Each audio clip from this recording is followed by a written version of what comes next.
George had a game-high 33 points. In L.A., snapped the Suns' 7-game winning streak. While Charles Barkley was calling out the Clippers, Shaq came to Paul George's defense. Take a listen. Paul, this is Shaq. I don't have a question. I just want to commend you, brother. Last year, the players didn't do very well. I think you know that. Everybody jumped on you. They criticized you. They chastised you. You didn't complain. You took it like a man, and you're balling out, brother. I want to say congratulations and good luck this year. Very proud of you, young man. I respect you a lot. Appreciate you, big fella. Well, Shannon, are you surprised that Shaq defended Paul George? Hold on. I know it's not the same Shaq that said back in October after the finals, the Clippers should trade Paul George so Kawhi can be the man. Mm-hmm. He said that. That ain't Shaq. No. The very guy that says he commended him for the way he handled criticism, criticized him. Well, he's commending him for handling Shaq's criticism. Skip, Paul, PG invited this. Nobody ever gave him the name Playoff P. He gave himself that name. If you give yourself a, Skip, when they call somebody, I didn't give myself Big Play Shay. James Worthy did not give himself the name Big Game James. They called him that, Skip, because he had a higher playoff average, scoring, and other stats than he did in the regular season. Skip, if you give yourself a name, shouldn't you have to live up to the name that you gave yourself? Yep, I agree. So he gives himself a name like, I'm a playoff player, I'm a Don. And come playoff time, y'all gonna see. Well, he's come up small ever since he's bestowed the name upon himself when he got on stage in OKC with Russ and Carmelo. And now he's mad at people because they're like, bro, you gave yourself that name and you, what are you talking about? That nobody's ever... Which has become pandemic. Right. So he invited the criticism. Not to say it wouldn't have come, Skip. He's an all-star player. He's been an all-star, an all-NBA player. He's finished third in the MVP race. So the criticism is going to come when you're that level of player. But you invite more criticism when you bestow a name upon yourself and you don't live up to that name because you make your name in the playoffs, Skip. That's how you that's how you build a legacy. Kobe, yeah, the 81 points in the regular season, we all remember that. But it's what Kobe did in the playoffs. It's what Magic did in the playoffs. It's what Bird, it's what the greats done in the playoffs that makes you become the legend, takes you to the iconic status. LeBron. So, don't do that. Don't skip. See, there you go. See, this is where you and I separate.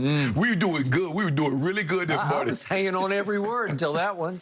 You just made my eyes just about roll out of their sockets. I Skip, but at the end of the day, it's all on Paul Pierce. Like he said, all this chirping. Paul George, yeah. Paul George. They're doing all this chirping. It's going to be up to you to squash this chirping. It is. But if you think you're going to squash it by what you're doing in the regular season on a Thursday night in April, you're sadly mistaken. Because just like you didn't, you gave yourself, you didn't say regular season, please. I'm a master. I'm Reg P. You said playoff P. So they want to see these types of performances when it matters the most. So, Skip, look, I get it. Shaq's defending him. But I don't know. You should expect criticism, Skip. If you're one of the top players in the NBA, you should expect criticism. If you're not getting no criticism, something ain't right. Okay. By the way, quick point of order. Knowing you the way I know you, you probably did give yourself the nickname Big Play Shay. I did. And then you just lived up to it. Actually, I didn't give myself that name. I think Trent Dilfer gave me that name. Trent Dilfer? I think he did. Yikes. I used to be big guy. I used to give you a game, but Skip, at that point, I had to play here and there. Well, maybe it worked. Maybe it was because that's about all that Trent could get you the football. You might be right. Okay. Now back to PG. I was taken aback. I watched this live, and I just sat back and said, whoa, because Shaq has been hard on Paul George. Yes.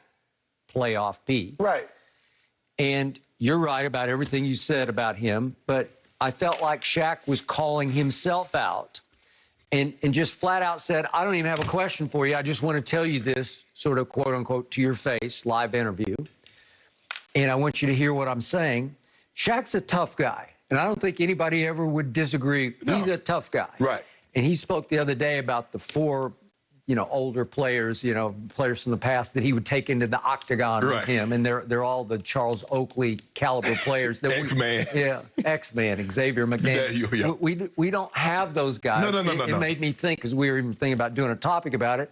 Who are those guys today? The enforcers, the bodyguards. Right. Well, this league just doesn't have any enforcers or bodyguards. They fined and suspended that out of the league. They did. And Paul George is as far from an enforcer or bodyguard as you can get. Right. But here's one of the toughest guys ever to play the game, Shaquille O'Neal, saying, brother, I just want you to know I'm proud of you because you're standing up to the fire, because he's taking a lot of heat for playoff P, pandemic P. Well, here's the irony of this for me. Remember how this all started back in the bubble?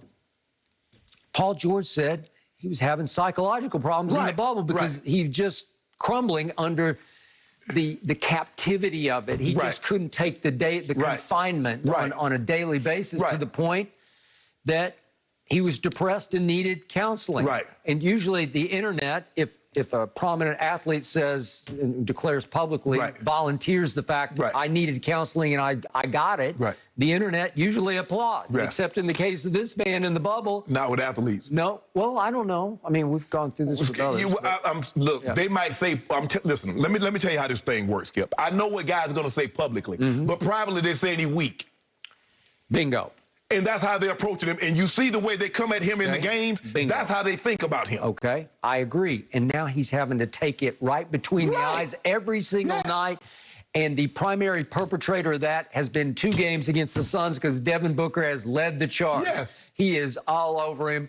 You weak. Yeah. And whatever happens in the game, he's just in his face, reminding him just how weak he is. And I love Paul. Paul, like, okay, you think I'm weak? I'm going to go at you. Okay, well, he did last night. At you. And I know it was just a Thursday night in April. It didn't, quote unquote, count. It's not a playoff P game, but you can see that he is fighting back. Right. He's not, and he said after the game, we just go on about our business, but he gives it back to him. Right. And then he relies a little bit on Patrick Beverley to give it back a whole lot more. So the point is that Shaq was saying, this is pretty good what you're doing because you're balling out. Because he is balling out. He's had some stretches where he's gone cold, but he's making 44% of his three-point shots. And he's had some outbursts here of late. He scored 22 in the first quarter against Portland. That's just not that easy to do. But you saw what he did against Orlando. Okay, he's had some bad games too, but he's like most shooters. He comes and goes. But when you've shot 44% for the year, he's stroking it from the three. He's not missing many games. He's playing most of their games. Whew. And he made that one big 3 last night that just closed the door, just slammed it right in their face. And he danced after that one on one leg. He was hopping on one leg like, I got you. But Skip, you know how this worked. Even when LeBron was all NBA every single year, winning MVPs, they're like, well, when you going to do this in the playoffs? When you going to do this in the big moments? Well, the quote-unquote proudest I ever was of LeBron James was after he flamed out and crumbled in games 4, 5, and 6 against Boston in that last playoff series in Cleveland, after which Dan Gilbert, his owner, accused him of quitting in those games. Then he goes to Miami. In the first year, he just melted down in the finals, games 4, 5, and 6 against Dallas. And then we come full circle to the next year. Remember, they're down going to game 6 at Boston, right? It's game 6. And I know a lot of the reporters, at the basketball guys at ESPN, our guy Chris Broussard, Stephen A. Smith, they're all like, this is it, man. If he crumbles tonight, if he melts down in this one, we're never going to think the same about LeBron. If I'm not mistaken, I think LeBron thought they would break the team up. If they lost, you had just lost in excruciating fashion, terrible fashion the year before, and then you can't even make it back. So he thought Pat Riley would break the team up. And to his credit, he balled out. He terrorized them at Boston Garden. He had done that before. We'd seen that before.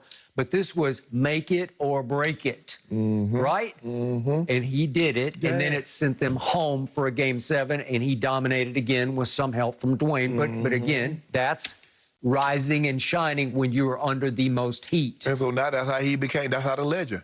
That's how the legend became the GOAT. So you wiped it clean in one night? Ain't got to be clean, Skip. Okay, well. You know, you ain't got to be clean. Flameouts. No, Skip. You know, Now, Jordan never had any flameouts. Yeah, he flamed out. He had no flameouts. No, he had some. No, he had some swept where he got swept. Okay, First round. but they were calling him God in sneakers. Yeah, but he was home. He couldn't work no miracles for himself. I mean, if I'm God, I'm working miracles for myself. I'm not leaving in the first round. It's one of the greatest teams in the history of basketball. Celtics. Hold on. Do you think LeBron could have gone and done that in Game 6 at Boston Garden to Larry Bird and Robert Parrish, Kevin McHale, Dennis Johnson, Danny Ainge? Nope. You told me if you're the best player on the planet, you got to be able to win one game. Yep. That's what you told me about the GOAT. You told me that when he lost to San Antonio, he got swept. You got to win one game.